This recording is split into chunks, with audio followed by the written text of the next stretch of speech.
Hi, I'm Callum from Tyne Valley Motorhomes, and this is the handover video of the Swift Voyager 485. So to hook the motorhome up, regardless of if you're charging it at home or you're charging it on a site, it's the same way, only at home you'll have to use the adapter to convert it to a 3-pin plug on the other end. But it's the same end on the motorhome, so you get your hooker blade, lift the flap on the van, lift to expose the connection, hook the van up first and then the site or the house, and do it in reverse order when unhooking so that you're never walking around with a live lead. A little top tip as well, to stop this flapping in the wind, you can put a hair bubble or elastic band around this and the hooker blade, and it'll hold it down so it doesn't flap around in the high winds. So to operate your cassette, first of all you'll need to use your cavitation key to unlock the lock, and then push both buttons in to drop the door. Then you want to grab a hold of the blue lever, lift it up, and this will allow the cassette to come out of the vehicle. You can then either carry it, or it's got a handle so you can wheel it once it's full to your disposal point, which is beside your toilet block. And to empty, you'll want to remove the cap, pop that to one side, press the blue button at the back when you're pouring it. So start to pour the contents out the cassette, press the blue button in, it allows a bit of air in, stops it glugging, gives it a consistent flow. Pour the contents out. Once you've done so, there's always the tap beside the disposal point, so pop some water in, pop the cap back on, give it a rinse, tip out again, and then you can go in with a cap full, which is 120 ml of liquid, which is either green or blue depending on what the site prefers you to use for their septic tank waste disposal, into here, and then it can go back into the van and it's good to go. If you ever go for the blue lever and you can't get the cassette out, it means that the blade on the pedestal of the toilet is open. You've got to have that shut to allow the cassette to come out of the side of the van. So fitted to all Voyager models, you do have an external shower point. So this is the hose that comes with the van. You've got one truma end, one trigger gun. Clicks into here. And then, as long as the pump's on inside the van, you can hose the dogs off, the bikes, the boots, the kids, and you'll get a flow of water through the taps to the external shower. Here you have your Truma vent. So this allows fumes out when operating on gas. It also does work on electric, but it's just for gas. So just make sure that's always obstruction free, but it does give you the location of where the boiler is on board the vehicle. Here you have your freshwater input, so get a hose pipe with some hose pipe connections, as it's mainly just a brass tap provided by the site. Unlock your filler cap. So it's locked there now, unlock it, remove it, flat end of the hose into the van, fill it until it either overflows or until you look on board your control panel and you can see how much water you've got on board. When it overflows on the outside, it might overflow on the underside of the chassis because there's a pipe coming off the tank which is an overflow, so that might overflow for 30 seconds, a minute. It's totally normal, it's just because you've put too much water in. Once you've filled your van with water, put the cap back on and lock it. It stops anyone tampering with the water supply of the vehicle. Should you not be able to get a hose to the van, and you can bring an aqua roll or a bucket of water, located next to it is a 12-volt submersible pump point. So this takes a wheel submersible pump, power into here, other end of the hose into there off the pump into the water, and it'll suck the water out of the drum or aqua roll into your freshwater tank. But mainly on sites you get a hose.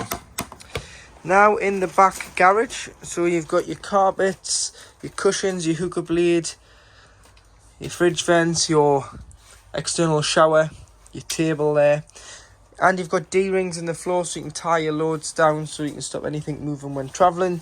You've got lights on both sides. Just on this side you do have two USBs, a 230-volt socket and a 12-volt for charging, should you need that. Coat hangers in the corner, which are great for hanging spare coats up in the back.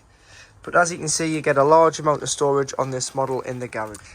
So like I was saying, from the other side, the table stores here. So we've placed the table in the storage area. It slides on the lip there.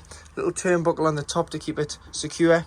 This goes in the dinette area. However, when you're travelling, you may want to remove it so that you got more leg space, more room in the dinette when you're on the road.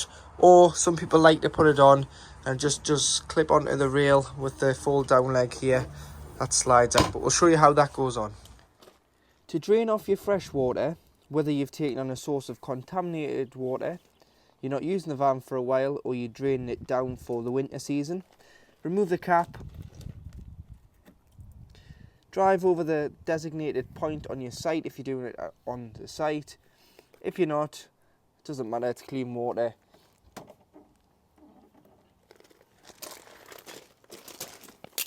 Then you'll be able to grab it with 2 hands and turn, and this is your fresh water drain off point. Remember, if you're travelling back, leave the tanks open slightly. As this tank is flat, it will rock any loose water out of the tanks as you travel with the camber of the road, and then you'll just want to pop your cap back on when you arrive home.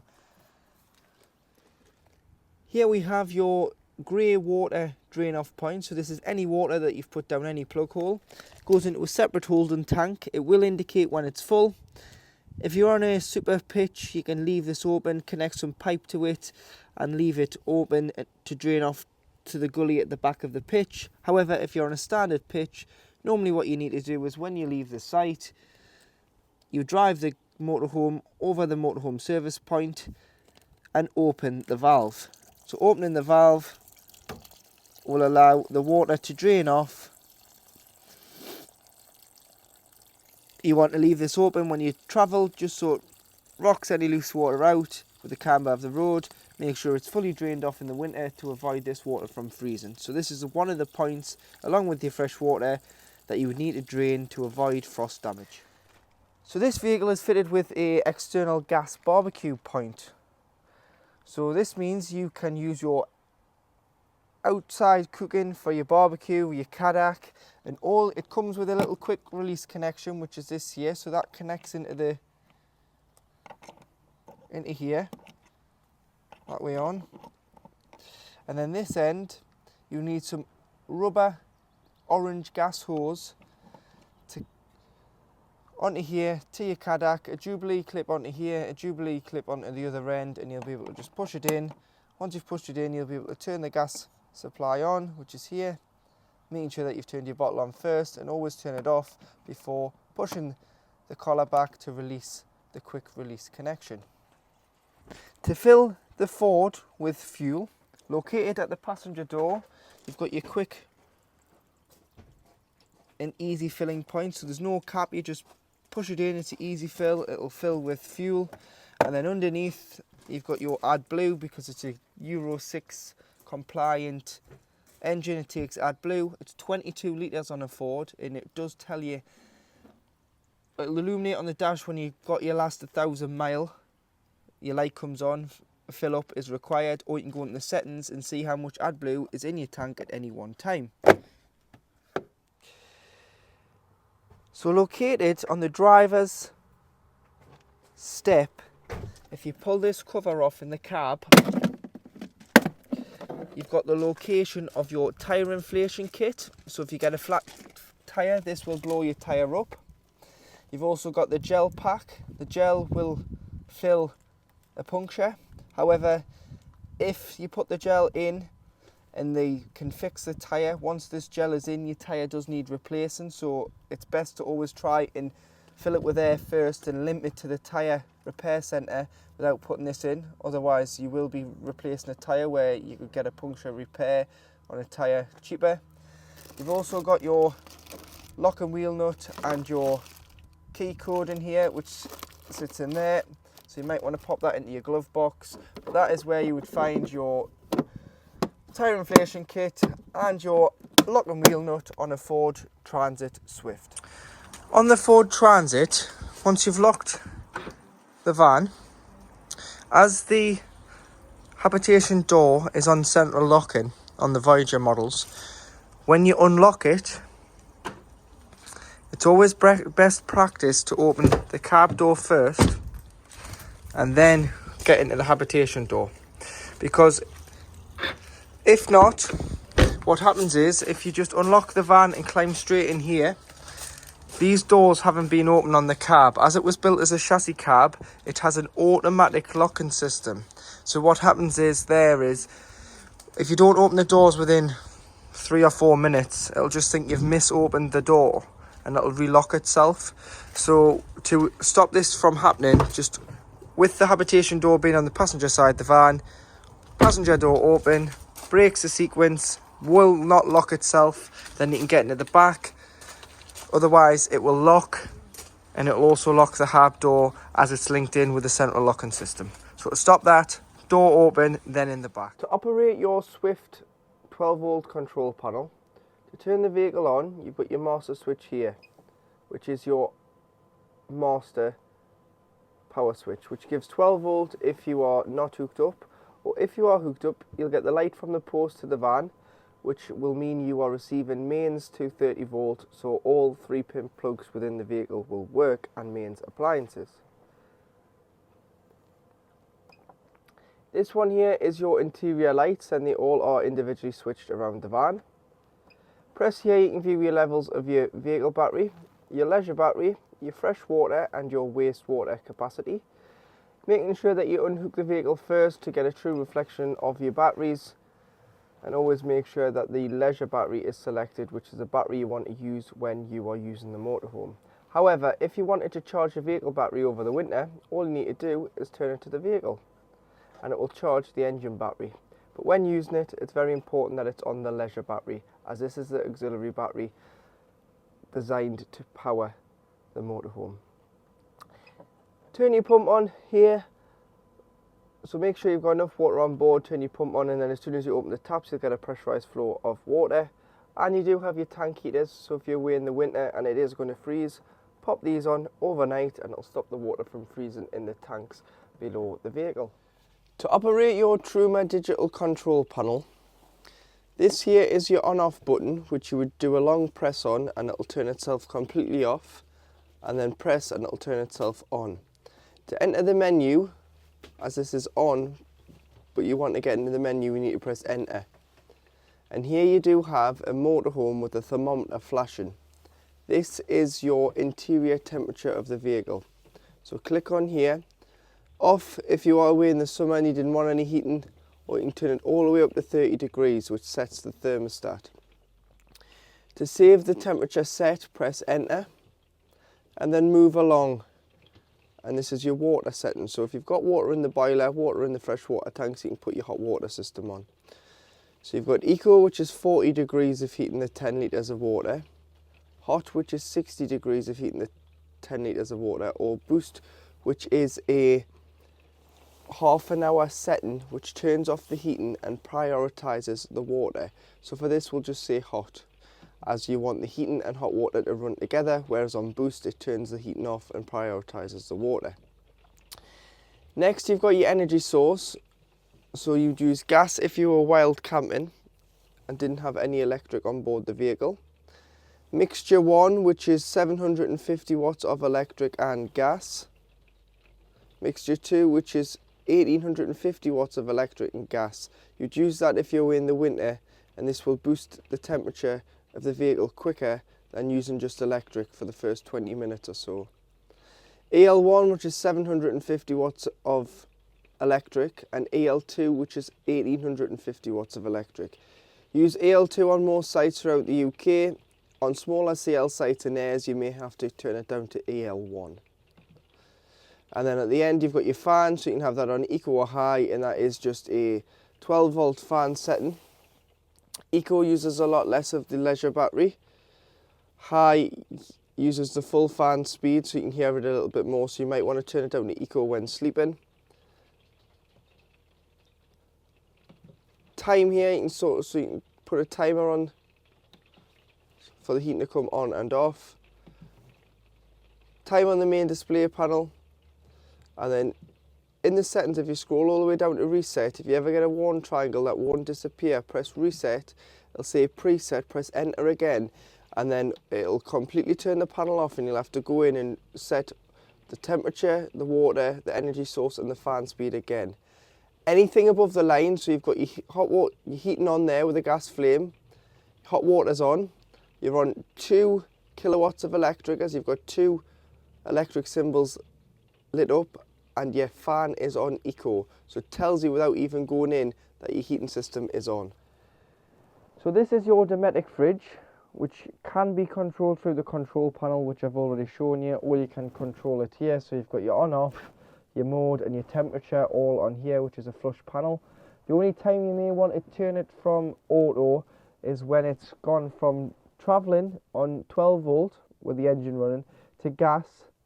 It does wait on gas 20 minutes before lighting, and that is because in case you've forgot to isolate the gas cylinder and you've knocked the engine off in a petrol station and you're about to fill up with diesel, the last thing you want is it to then light on gas. So it does wait 20 minutes before doing this function.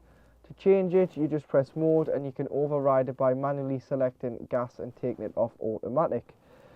Beauty with this fridge is, if you're cooking, you can get to this side, or if you want a cold refreshment from the back lounge on this model, you can get from this side as well. Like I say, always make sure it's left open when not using, so that air can circulate in and out of the fridge. And all you need to do is, there's a little tab here, you want to pull it out. So depending on which way, there's one on each side. As the door's double hinged, you just pull this out and then that would go onto there and it would stop the door from closing. So in the kitchen you do have 3 gas burners, 1 electric hot plate. So the electric hot plate will only work if the vehicle is hooked up to mains power. If you're on 12 volt while camping, this won't work and you will have to use your gas. And then in the main oven you've got a grill, and then located underneath at the bottom you do have the oven. Make sure that all your hobs are cool enough to rest your hand upon before you put the glass lid down. Otherwise, if it's too hot and you put the glass down, you will smash the glass. I've got storage. There's a load of storage in here. If you did have a microwave fitted, you can have it fitted into this locker here. So they would just adjust this and have a microwave fitted, which is a dealer fitment. So your Swift dealer should be able to put them in. Large pan drawer.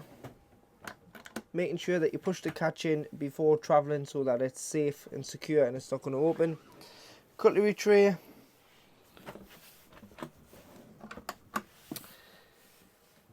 Some more storage. This customer has opted for the microwave option, so we have removed the bottom cupboard here and replaced it with a microwave, which has the induction pad in, so there's no table to rattle around in the microwave.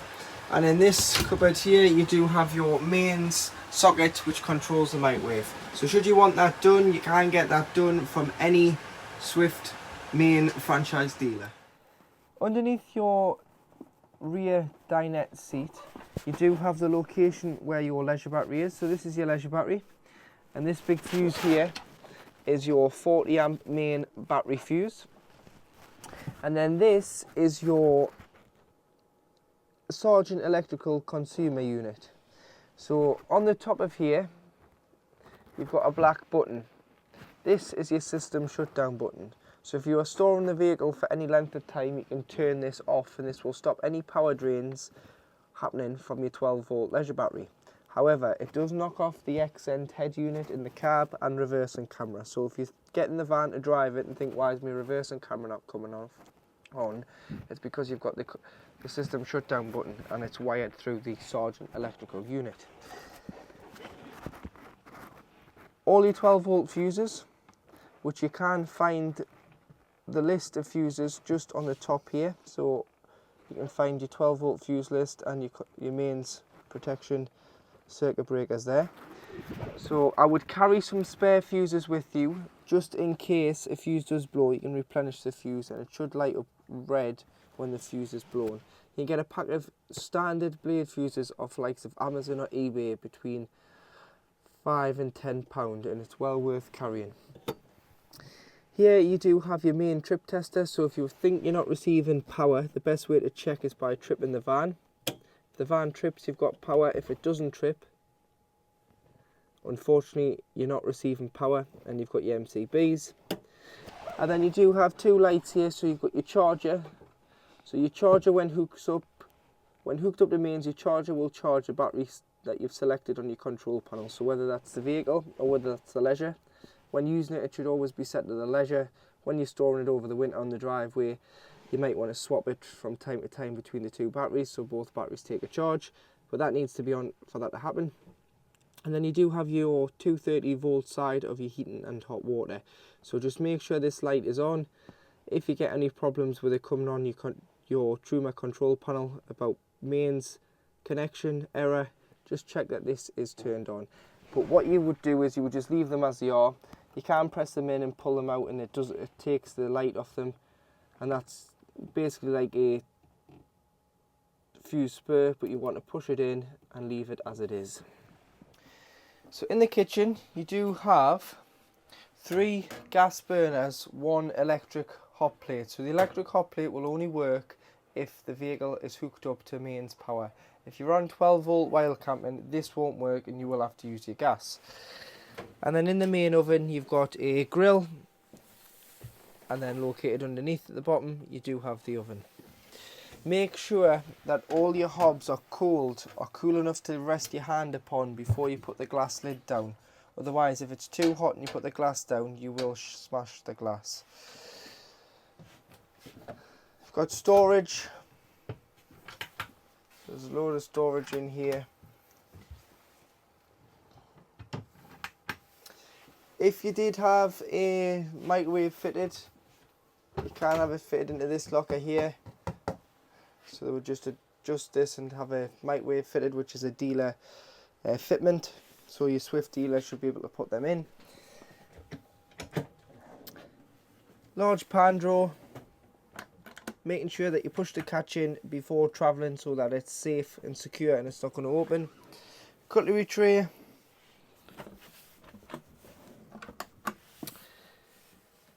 Some more storage, and then at the bottom you've got a big cupboard, but you do have 3 gas isolation valves located here.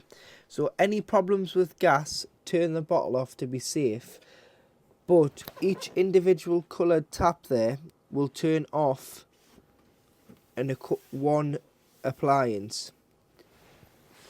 But these are mainly for when the vehicle is annually habitation service. This is just showing that your hot water system is working, because you've got a pressurised flow of water, and that water is really warm there. As you can see, the steam coming off the hot water in the boiler. At the back of this model you do have your twin rear single beds with centre storage in the steps.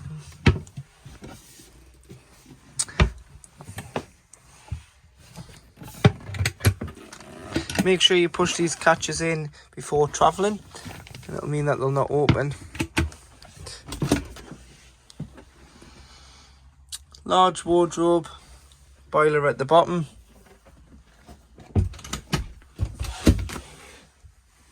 Gas isolation valves are in here.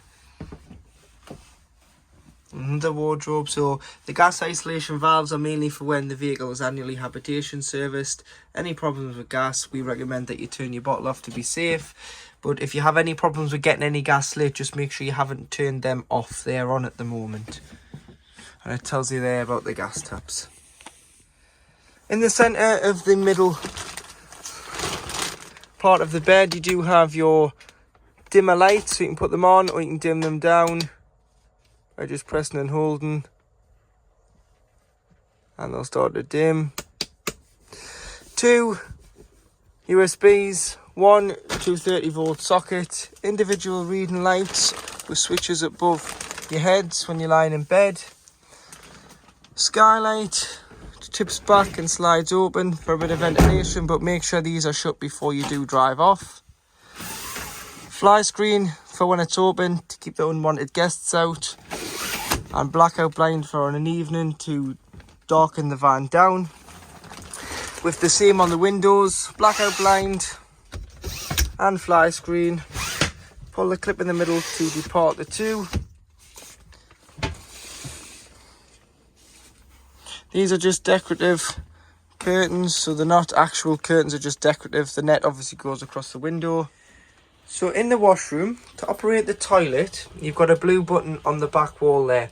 That is your freshwater flush. So it comes from the freshwater tanks. If you press that, you get a bit of flush. Always flush the toilet first. It helps lubricate the seal on the blade. And then opening the blade, you turn this to the right. Use the toilet. After you've used the toilet, flush it.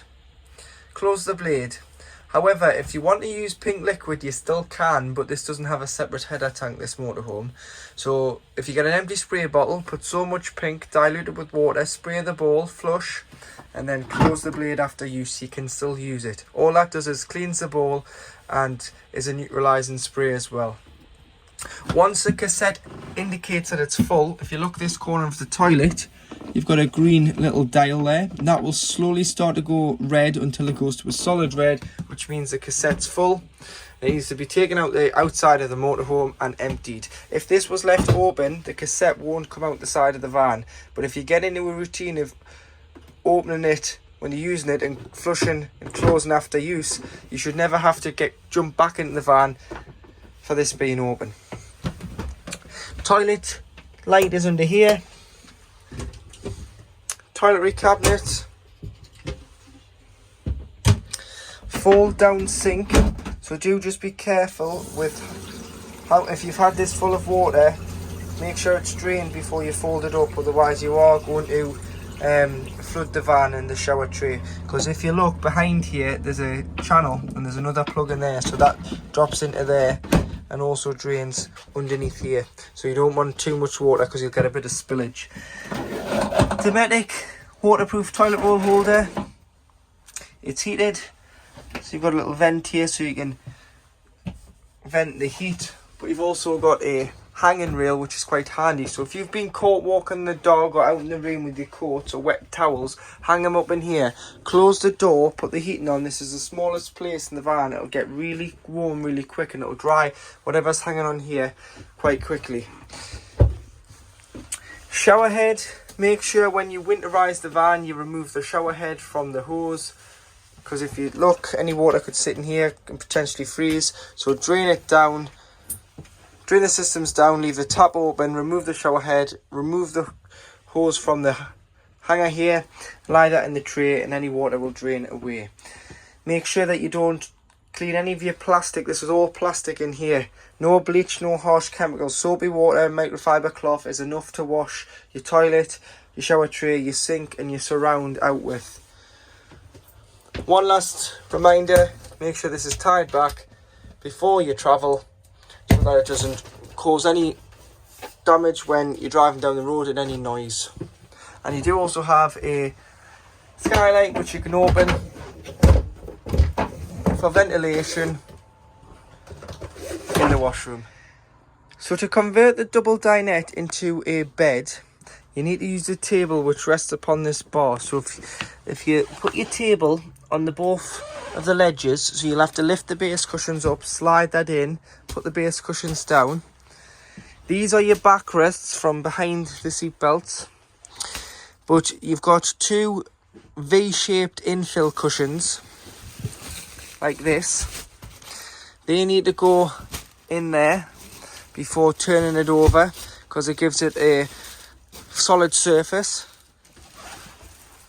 So that would go in there, that will get turned over, you push that in. Same with this one, you've got an infill cushion, small.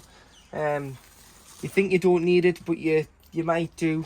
At the minute this is brand new, so it's in the wrappers. As soon as you take the wrappers off there'll be a little bit more movement, but with this infill cushion it bridges the gap, stops everything moving. And then you've got this cushion here which just goes on to cover the isofix points so that you don't hurt yourself. But what I would do is put your pillows up against there and sleep this side onwards as you have this section here to cushion the frame.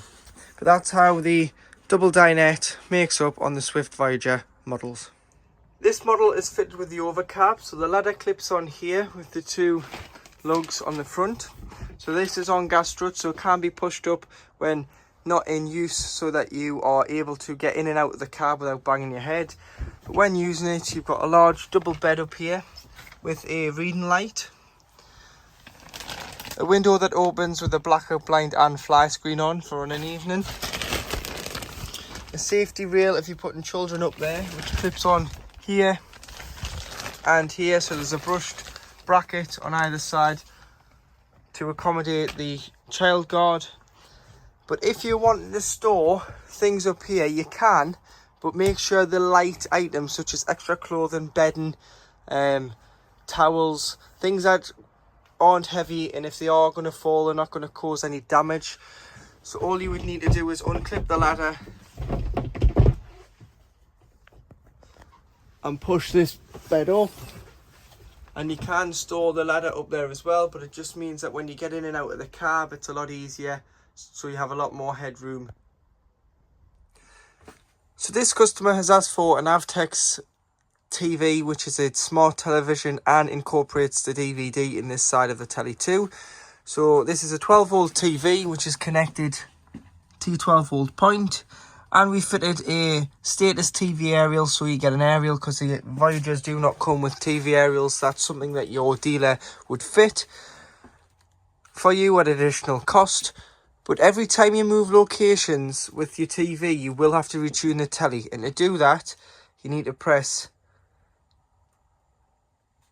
the menu button on the telly, or you can press AQT, which is this orange button. If you just press and hold and press rescan, yes, it'll do a scan and find as many channels as it can. It tells you your signal quality and strength. It'll go to about 40%, 45% quite quickly, and then it should start to bring the signal in and the channels will start to jump up. So don't panic if it goes really fast and you think, oh, it's halfway through and we still haven't got any channels or radio stations. It will do that, and then it'll pick them up. But this has been fitted as well on a TV bracket. So as a TV bracket, the telly just lifts off. If you do want to lift it off, if you put it into storage or you want to travel with it off, you can, but you're more than happy to leave it like that. And there you see it's starting to pick up signals, because we've got 63 channels at 28%. To connect the telly into the Wi-Fi, as it incorporates Netflix, YouTube, Disney Plus, Prime Video, you do just need to go in the settings and find a wireless connection. You can hotspot off your phone, or you can fit in the future a motorhome Wi-Fi, but that's entirely up to yourself. It does just need a Wi-Fi source for the smart function of the telly to work. This is your TV aerial. So at the back you've got the amplifier, which also has the signal finder on, so that's shown green, which means we've got a good enough signal, so we don't need to adjust the aerial. Should that be showing orange or red, the first point of call is the TV booster there. So you've got a min and a max on the amplifier. You would try and either bring that to max or sometimes drop it down so that it goes green. If you can't do that and you're in a poor location for signal, you would then start to adjust the aerial. So you would loosen the nut off, push the stem of the aerial up, tighten, and use the toggle on the bottom to direct the aerial, which you can spin round. But look where your other motorhomes and caravans are pointing on your site, and you shouldn't have to mess around with the TV aerial for very long. When you go to drive off, or should I say before you drive off, you want to loosen this off.